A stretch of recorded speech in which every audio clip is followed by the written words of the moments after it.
Here we are. It's another Monday. It's lunchtime, and I'm talking to another person that knows an awful lot about what we should be doing in our business.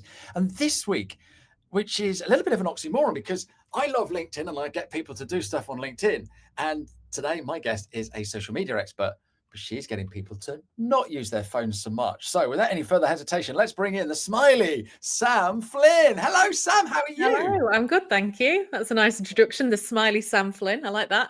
Well, you sat there in the green room smiling away. Smiling away. Come on in. Come on in. Thank So you very we much. met Thank you for having me. on Small Business Britain. You were doing a webinar, and I was. tell everybody what the webinar was Yeah, about, it who was. It you was are and what you about. do. Yeah, so the webinar was all about using social media effectively without wasting your time or losing your day or hours of your life to it. So essentially, all about how do we use social media without it becoming a huge time drain, and how do we make ourselves switch off from it as well, which is the big combination of my two areas of expertise, really. So I've been a social media trainer for nearly 16 years. It's Wow. even hard to believe that social media has been around that long, but it's definitely a lot harder than it used to be 16 years ago. And the other side of my business is all about digital well-being, which is focused on making sure the digital world has a positive rather than a negative impact on our well-being. It's not about rejecting it, which is what some people think. Like if they see me coming towards them and they're like, oh, quick, I better hide my phone, Sam's coming. It's not about that. It's not about shaming anyone or making them get rid of their phones. It's really just about having a better relationship with our devices. It doesn't have to be our phone, our screens, the digital world, and making sure we are able to switch off and that we're in control of it rather than the other way around. Yeah, I think that's the key thing. We're in control. I love that. Absolutely love that. So what are the stats then, Sam? What is the average person? How much is the average person spending on their phone? Well, in the UK, it's just over 4 hours a day. Wow. Which, yeah, it's a lot. But at the same time, I think for some people, they think, well, that's okay. Like, I could go on it first thing in the morning, check messages, etc. Maybe have a mid-morning scroll, lunchtime break. And then in the evening, sit watching Netflix, not paying attention to anything because actually you're scrolling on your phone. So spread through the day, 4 hours is obviously quite achievable. However, the way I like to look at that 4 hours is if we incorporate sleep into our day, if we imagine we get 8 hours sleep in an ideal world, and then we are awake for 16 hours, then 4 hours is actually a quarter of our lives when we are awake that we're spending on our phones. And that amounts to 2 whole months a year without sleep on our phones. If we incorporate sleep again, we're looking at more like 3 months of the year that we are spending staring at our phones. So it's quite sobering, really, when you hear the stats like that, and you think, am I really wanting to be spending a quarter of my life staring at this little handheld screen? And most of us would probably say no, definitely not. Absolutely. It's, but why do we? The platform makers make it addictive, don't they? They do. Yeah, absolutely. Particularly social media, actually. So most social media platforms have had or do have teams that are trained in addiction, and not so that they can obviously stop people getting addicted, the actual opposite, so they can encourage people to be addicted. Because the longer that we spend on these platforms, the more they can learn about us, the more they see of our behaviors, the more they see what content we're interested in, the more they can deliver that to us. Therefore, the longer we stay on there, the more likely we are to click on ads, and therefore they make money. So really, it's in their monetary favor that they do make us addicted, because then they generate more income. So they don't really care about us and us wasting half or a quarter of our lives on our phones. They just are there as a money-making machine, unfortunately. So does that mean they are like crack dealers? I'd say in a way they are, yeah. Absolutely. We lock those Not a guys very away, conscious don't we? society, is it? No, And that's so many apps terrible. are the same. It's not just the social media apps; it's shopping apps where they learn what kind of things to present to you first off. So if you go on Amazon, straight away it's going to be like, oh right, let's show Sam these things, and she might buy them. Dating sites, games are always like, come on, go for the next level and the next level. So it's not just a social media thing, but social media is definitely one of the biggest culprits. And if anyone is spending 4 hours a day on their phone, by looking at what kind of which apps they're spending the most time on, chances are it's going to be social media. No, absolutely. Look, Nat Crease is joined, which is lovely. Hello, Nat. So Nat is my burnout coach, Oh, okay. which Perfect. is interesting. And Brilliant. so I've now got something. She'll be very, very proud of me for sharing this. I don't know if you can see that on the screen there, but Yeah. if you're listening on the podcast, it's basically my phone. It pops up with a weekly report saying how much I've used my mobile phone. And this was a couple of weeks ago. Last week, you averaged 10 minutes of screen That's so time good. per day That's on this incredible. device. That's madness, isn't it? That is madness. I don't think I many people can even come close to competing with that low level of phone use. That's really, really impressive. right. Here's the reason. I was on holiday, okay, and everything was turned off. And do you know what, Sam? When I got back from holiday, the world was still here. Absolutely. LinkedIn was still there. My Yeah. business was still running, and my inbox still had emails in it. It's a Rocket real science. misconception, isn't it, that we need to be plugged in all the time, that we're going to miss something. And we're definitely not. And actually, it's something I always recommend to people: have regular digital detoxes through the year where you're not going on social media, you're not plugged into the things you're usually plugged into. Have a complete detox from it. Just like we might be like, oh, I'm going to have a couple of weeks of eating really healthily or cutting out sugar or alcohol or anything like that. And holidays are the perfect time because you have that opportunity to fully relax. Yeah. And it saddens me really that we're in a world now where, you and I work for ourselves. So for people who are self-employed, it can be really, really tricky. But now also that's transferred into employment as well, in that so many people are employed, are going on holiday and still answering emails and being plugged in. And of course, like you say, with your burnout coach on, it leads to burnout. Yeah. If we don't take the Yeah. time to switch off, there's only so much the human brain can take before it essentially shuts down. Yeah. And so this is the thing. I can be forgiven for taking my phone on holiday and working on holiday because I'm running my own business. What do we say to them, those employees that feel compelled they have to? I know. And actually, sometimes it's not just that they feel they have to, they are told they have to.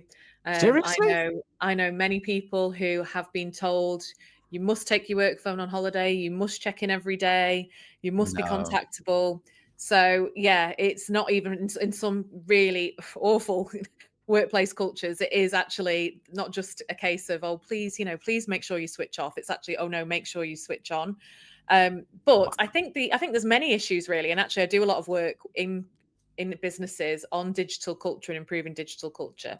And one of the things we look at is something called digital presenteeism, which is the logging in out of hours. So be that the evenings, the weekends, on holiday, and actually usually becomes an escalating problem because it starts with leaders. Leaders are doing it.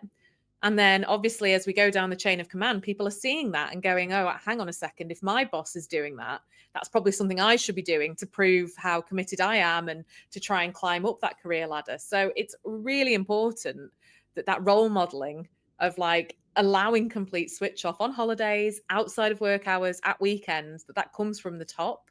And, even if there are moments where there needs to be that flexibility. So it might be, for example, I'll use this as an example actually, because I've got one of my daughter's sports days tomorrow. So, you've got to take a few hours out to go and watch your child's sports day. Therefore, you might log in the evening just to catch up. But it's then the sending of emails at that time and, showing other people I'm here, I'm online at 9 o'clock at night. We don't need to do that. We can schedule things to go out the next morning. So yeah, it's really important, I think, in businesses now that there is this understanding that this always on culture is so bad for our, anxiety, mood, burnout, overwhelm, sickness and absenteeism. It's having a really big impact. But we've got to put the boundaries in place. Mm-hmm. And I've just had a meeting with my one of my clients, and we're meeting again on Friday. And they said to me, "Oh, and I said Friday, and I said a time, and they said, "Oh no, Yeah. how about after lunch?" I said, "I finish at lunchtime on a Friday." Yeah. Guess what that Yeah. client said to me? Go on. That's fine. Yeah. Maybe What we are they can going to do say? this. Well, I'm never working with you. How awful. Yeah. Absolutely, Yeah. absolutely. And when we Instead, people start, go, I respect that. That's brilliant. Yeah. yes, exactly, they respect it, and deep inside they're probably thinking, "Wow, I should be doing that." Yeah. Yeah. Yeah. I don't know whether I've lost sales because of that. It doesn't worry Probably me not. because what? No, exactly, exactly. You Yeah. haven't emailed me, but if you email me, you get my out of office whether I'm in or not. Yeah. And my out of office says something along the lines of, "Thanks for emailing me. I don't sit on my emails all day, and this is why." And it links to a blog on my website. Yeah. And again, nobody has emailed me back saying this is absolutely disgusting. What poor Yeah. You're customer not, yeah, service. you're not having my A lot business. of people email me back and go, "What a great idea! I'm going to nick that one." Yeah. So, Yeah. And how do you've got to we set those boundaries. It is important. set those boundaries then? Because not everybody is as mad as me. Well, or I mean, are we are other people the mad ones who are, answering emails as soon as they come in? I always say to people, the reality is the quicker you communicate with people, the quicker they expect it. So setting expectations with clients, with customers, with family members, with anyone really is super important. If you're getting a WhatsApp message from a client at 9 o'clock at night and you answer it, that's saying to them, oh, actually, it is okay to send this message at 9 o'clock at night because they respond. So, actually, setting boundaries starts with deciding what your boundaries are and then just telling people this is when you can get me and this is when you can't. Yeah. Email management is a huge one because it's never been easier, has it, to be constantly plugged into our emails. So, I often talk to people about just reducing it down to maybe twice a day checking. Some people will go like, oh, can't do that, I'm going to miss out on business. Even just checking sort of every other hour through the day, is a good strategy to start with. Or even if that feels terrifying, just doing it on the hour, because some people are just so plugged in to them all the time that they're losing work time. And therefore, it's a false economy thinking, oh, if I don't reply to that email straight away, I'll lose the business. But actually, I'm not getting enough work done because I'm in my emails all day. So, yeah, absolutely. Choosing your boundaries and then communicating them is really, really important. I think we've got to be thinking of us first because we can't run successful businesses if we're not putting ourselves No, first. no, it's that old adage of put the oxygen mask on yourself first Yes, before you do everybody else. exactly. Yeah. So Nat's saying digital detox is so good for the nervous system and improves sleep, and I think we all want to have a bit more sleep. And Manoj is saying it's a sign of aging. The more experience we have, we start to do what matters to us. I know what he's saying. I know he's not having a go at me for being old, but this is the thing, right? The older you get, you sort of like think it doesn't matter.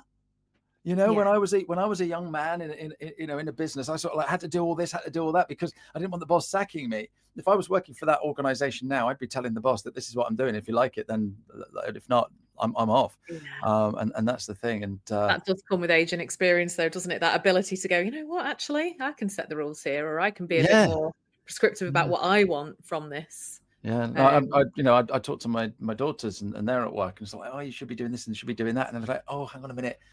They're only young, so they're thinking in yeah, this mindset, and it's really difficult to put an old head on young shoulders, isn't it? oh, absolutely. I mean, yeah, um, it's probably a category of people, as it were, the younger generation, who have grown up in this digital world.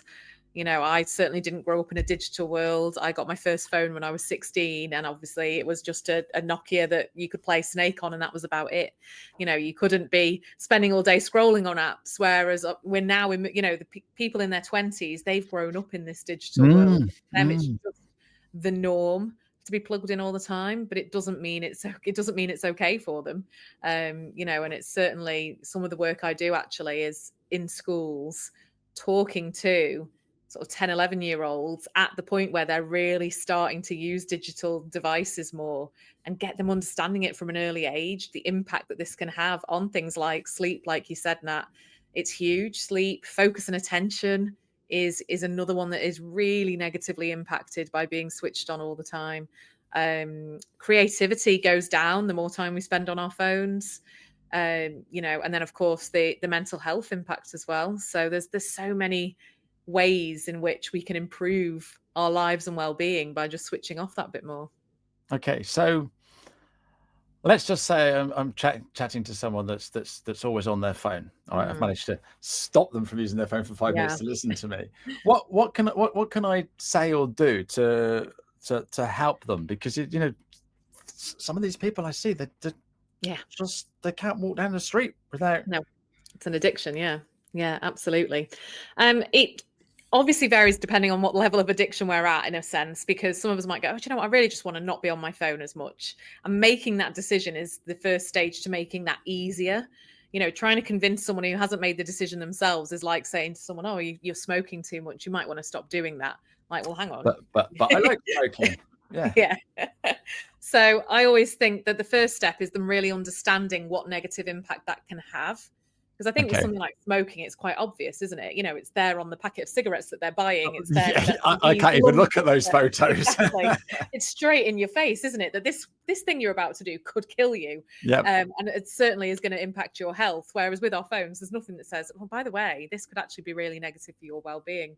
So I think the first stage I always focus on is helping them understand, you know, well, let's look at your sleep. How is your sleep affected by this device? Let's look at your mental health. Are you experiencing anxiety-based symptoms or low mood? Let's look at your ability to focus and pay attention. Let's look at your ability to be present with others, you know.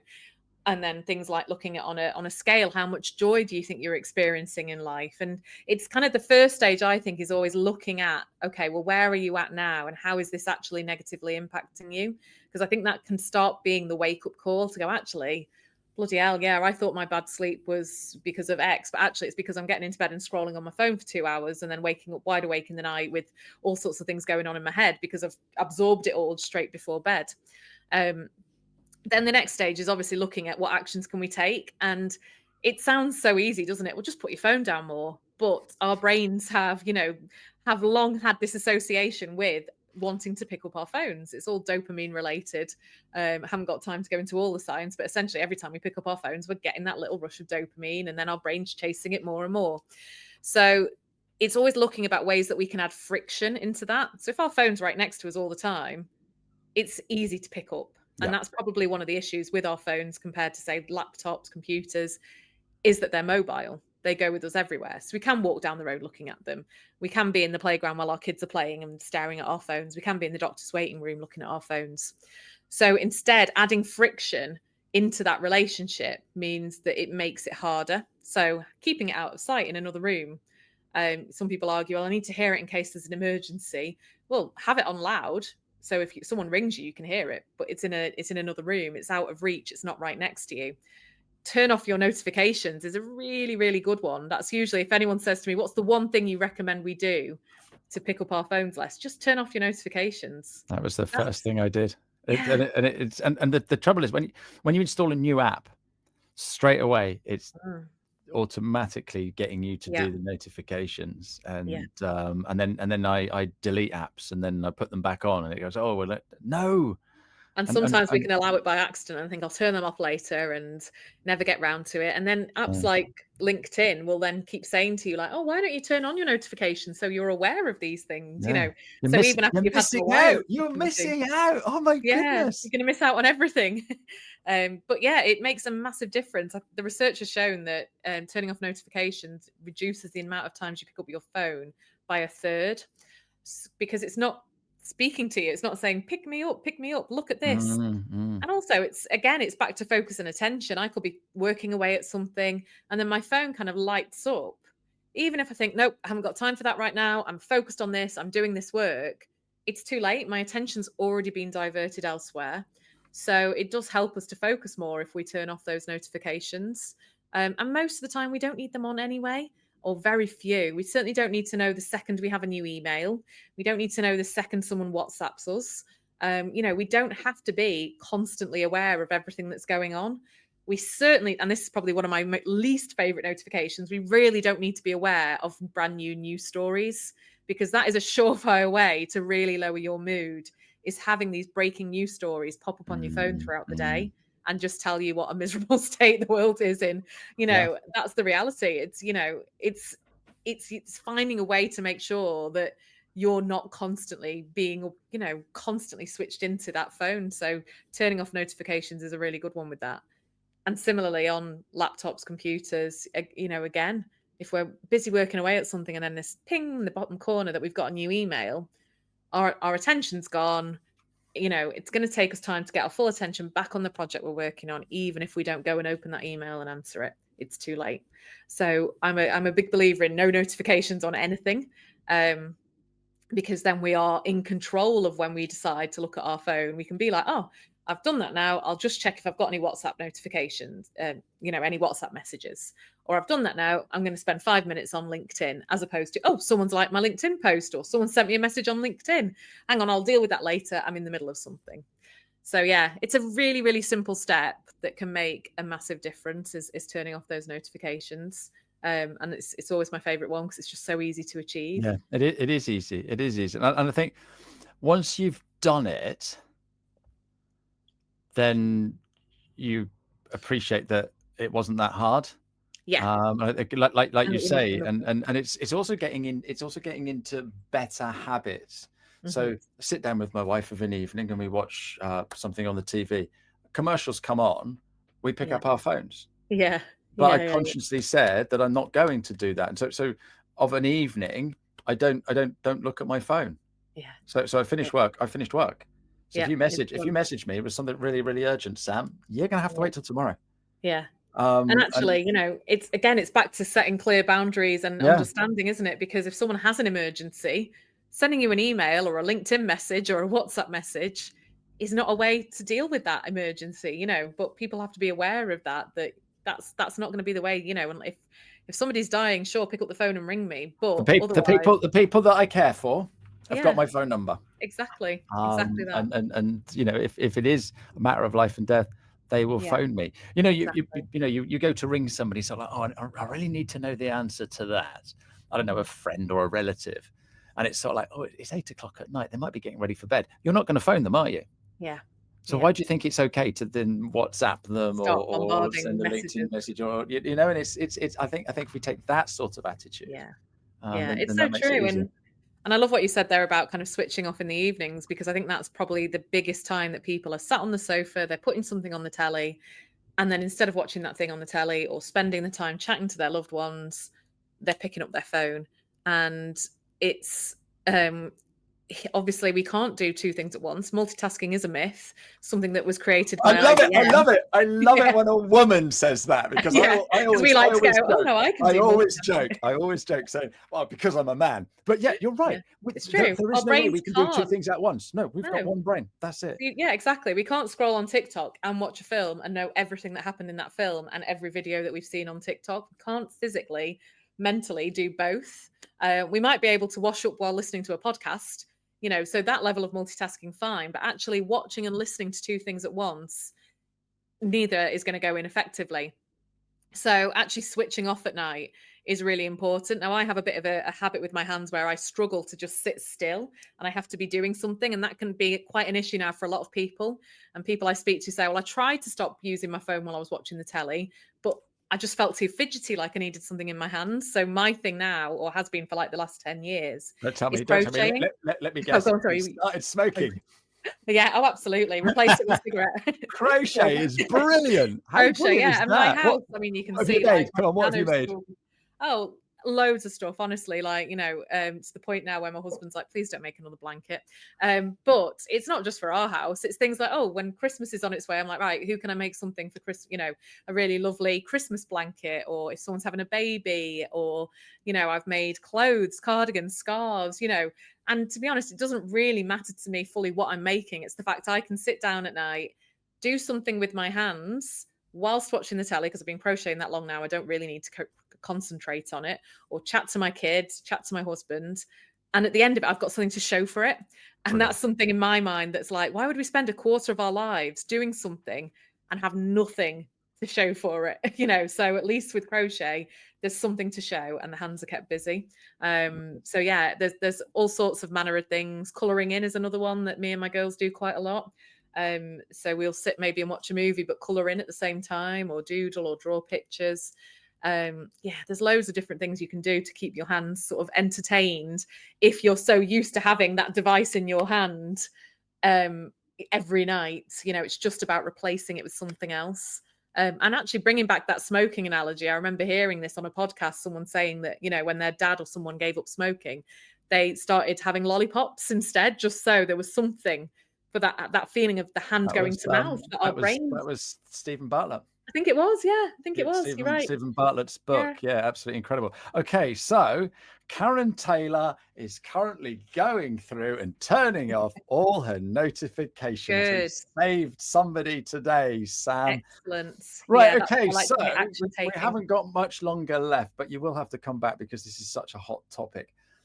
So I am now going to put my phone in another room. I'm going to Mhm. turn the ringer off. I'm going to turn the notifications off.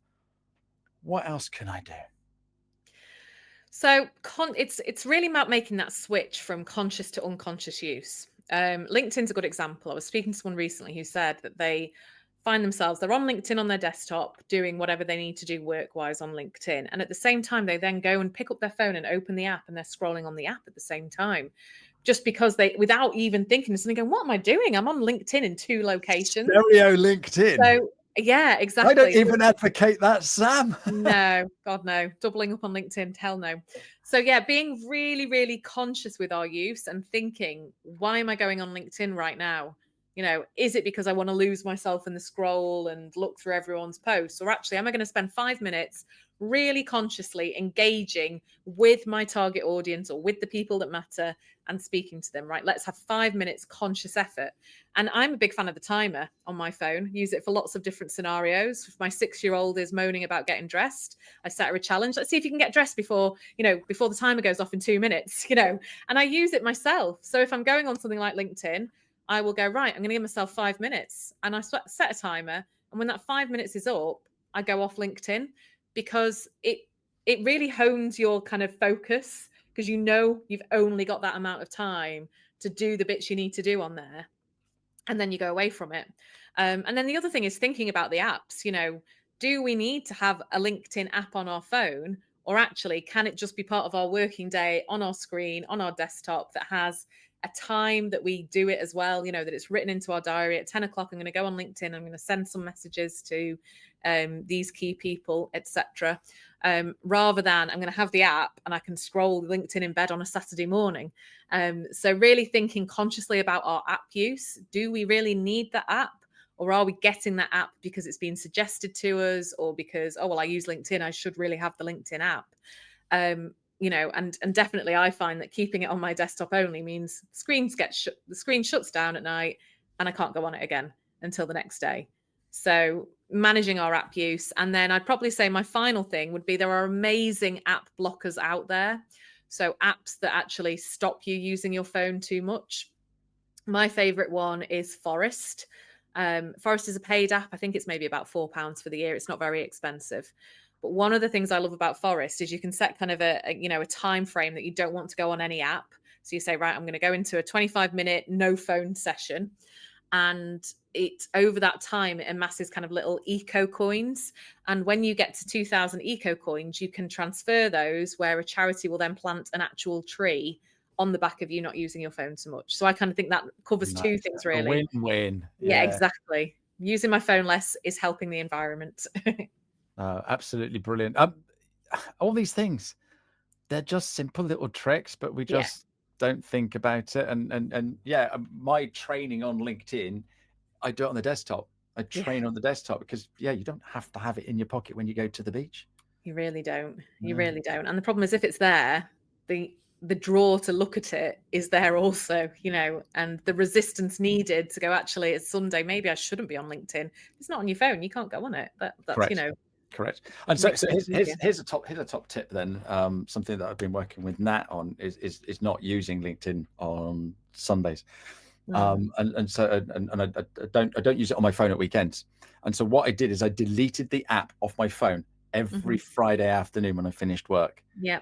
And then I mentioned this in a comment or something or on a post, and someone came in and had a right go at me because I could have got this app blocker thing, and because it's a real pain on a Monday. I've got to log back in and use the authenticator and all that sort of stuff, and it was a real fag. But the thing is, because I got into the habit of it's not on my phone, I don't delete it anymore. But at weekends, it's not on my phone. I just, like the elephant, when baby elephants, when they tie baby elephants up, they tie them with a piece of string to a pole. Okay. That baby elephant can't break that piece of string because there's only a baby elephant. Yeah. All they need to do with a big adult elephant is tie a piece of string to a pole, and they will not move. Yeah. Yeah. Because they're so It's strong been they can do it, ingrained. Yeah. but they're just trained that they Yeah. can't get LinkedIn on a weekend. Yeah. So yeah, it's just That's simple great. things. It's just simple It things. is. Sam, And even we like could you said, talk it's a bit of a hassle. we could talk all day, couldn't we? Oh, I was joking easily, before we easily. started that this is a 4-hour show, and it Yeah. could quite easily be. Very Sam, much. you've been absolutely delightful. Been absolutely superb talking to you. Thank you to You too. everybody for coming on. I'll say goodbye in a second, but before then, I just want to give a shout out to Nick Elston, who's going to be on next week. He's a transformational speaking coach, but he has also been through the burnout journey as well. So I don't plan these. I just get all these people coming in at regular at different times coming in. But that'll be a good show and a good follow up for this week. Hey, Sam. Yeah, that sounds fab. I'll have to listen to that. So how can we get hold of you, Sam, if we want a little bit of help with our detox? Well, you can absolutely get me on LinkedIn. I'm pretty easy to find. If you search Sam Flynn, I'm usually the first result for most people. So please come and connect with me on LinkedIn if we're not already. You can head to my website and have a look. It's samflynn.co.uk, nice and easy. And if you add a / and download at the end of that, so samflynn.co.uk /download, I have on there a free 10 steps to reduce your phone use. So if you need a few extra tips on reducing the amount you pick up your phone, then by all means go and grab that download. Fantastic. Now the links will be on the podcast, so just go down. And Sam, if you go back into LinkedIn now, you can put them on there as well for Absolutely us. So will super do, duper. yeah. Thanks ever so much. Thanks everybody. Thanks for having Cheerio. me. Bye. Bye. So there we go. Another episode in the bag. Thank you for listening. Thank you for watching. And don't forget to subscribe, because this will help more people get to hear about this little show. If you want to be a guest, or you know anybody that would become a great guest, then please let me know. And if you've got any LinkedIn questions whatsoever, just reach out. My name's Ashley Leeds. I'm the 15-minute guy, and I want you to have success on LinkedIn.